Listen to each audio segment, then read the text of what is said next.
E o Porta dos Fundos fez um vídeo muito interessante também, que era o jogador que perdia, mas ele era evangélico. Falou assim, eu acho que o time de lá rezou melhor que a gente, sei lá, não treinou. Não, e aquele também, eles fizeram aquele Deus, né?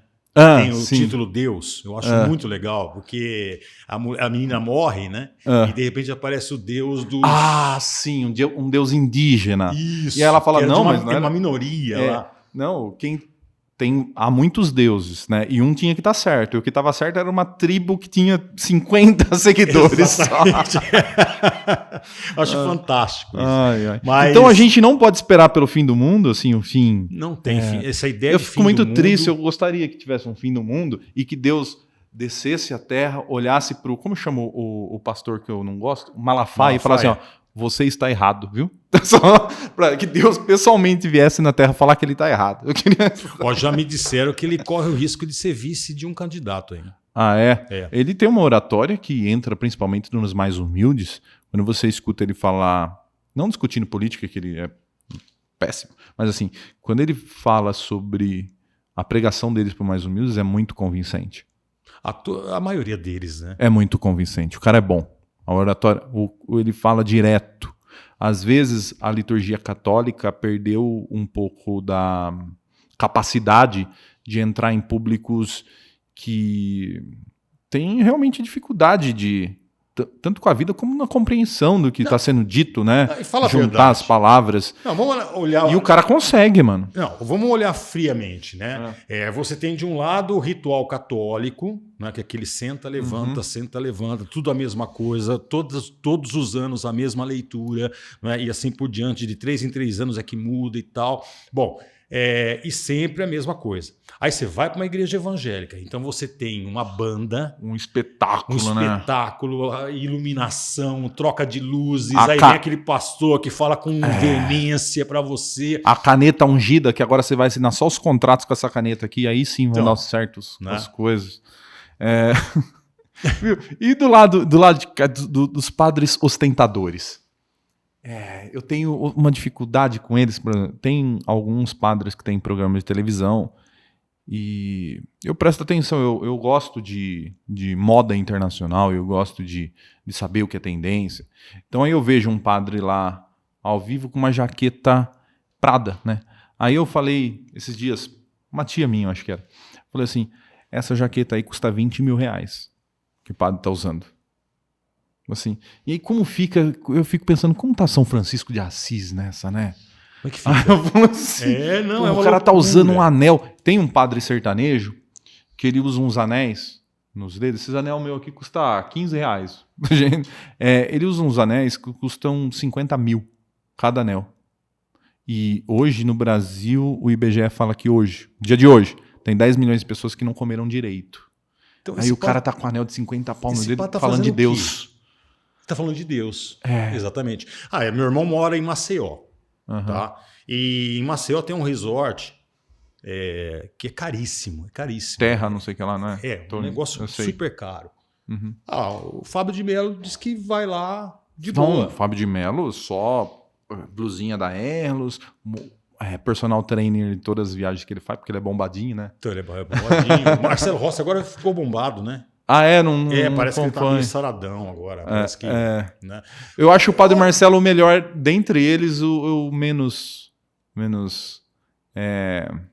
herege de todos. Você lembra daquele quadro do CQC, quando o Danilo Gentili não era conhecido, e ele fez o repórter...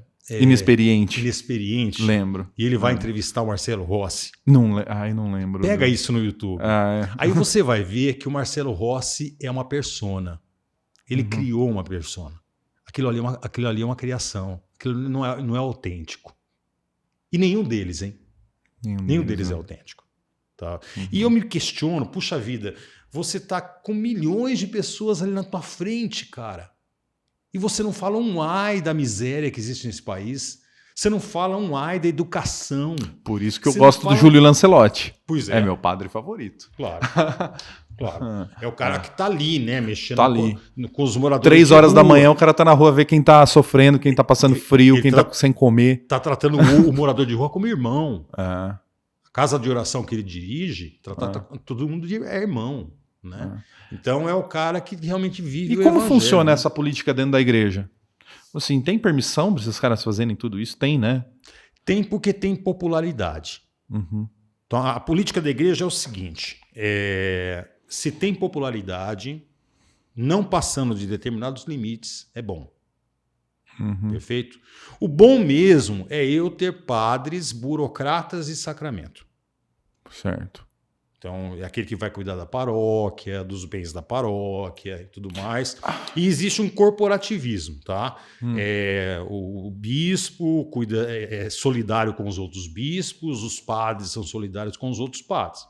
Por isso que você vê muitos casos de pedofilia, por exemplo, não é? É abafado ali, não é? Dão uma grana para a família, ou então a autoridade, chama uma autoridade que diz assim, é melhor ficar quieto e tal. Aí transfere o cara lá para São Paulo. Assistiu Spotlight? O Spotlight mostrou muito Spotlight. bem. Não é? Então existe um corporativismo muito forte, né? E o bom mesmo é isso. Esses padres que se despontam com a fama, não é? Acabam acontecendo, tá? E a igreja acaba tolerando porque eles trazem fiéis. Com certeza, levam muita gente. Ninguém vai mexer com o Marcelo Rossi, ou vai mexer com o Fábio de Mello, ou então com o Boiadeiro, sei lá. E a política dentro da igreja? Como é a política dentro da igreja? Por exemplo, assim, há vertentes, tipo assim, há partidos, tipo assim, esse padre aqui, ele é, igual a gente fala, né? Ele é um franciscano. Esse aqui é de outro, assim. A igreja se organiza em facções? Sim. A igreja tem facções. Então você tem, por exemplo, a Opus Dei, que é uma facção. O Alckmin é da Opus Dei. Vocês sabiam disso? Sabia disso? O Alckmin, ex-governador do estado de São Paulo, é da Opus Dei. Então, a Opus Dei é uma facção. Depois você tem os Legionários de Cristo, depois você tem os carismáticos. Não é? São facções. Dentro dos carismáticos você tem facções e facções. Não é? É muito complicado, é muito diverso, não é? Dentro do catolicismo. Mas no final das contas, todos são católicos. Tá? Sim. Então, se lava a roupa dentro de casa. Sim. Se acontece alguma coisa de ruim, fica dentro de casa. E o pessoal que estava conspirando contra o Francisco lá em Goiás, como ele chama? É os Nossa, sumiu o nome agora. Que foram muitos excomungados lá, expulsos da igreja, que teve um áudio até deles falando de matar o Papa. Não fiquei sabendo. Nossa, ele chama Não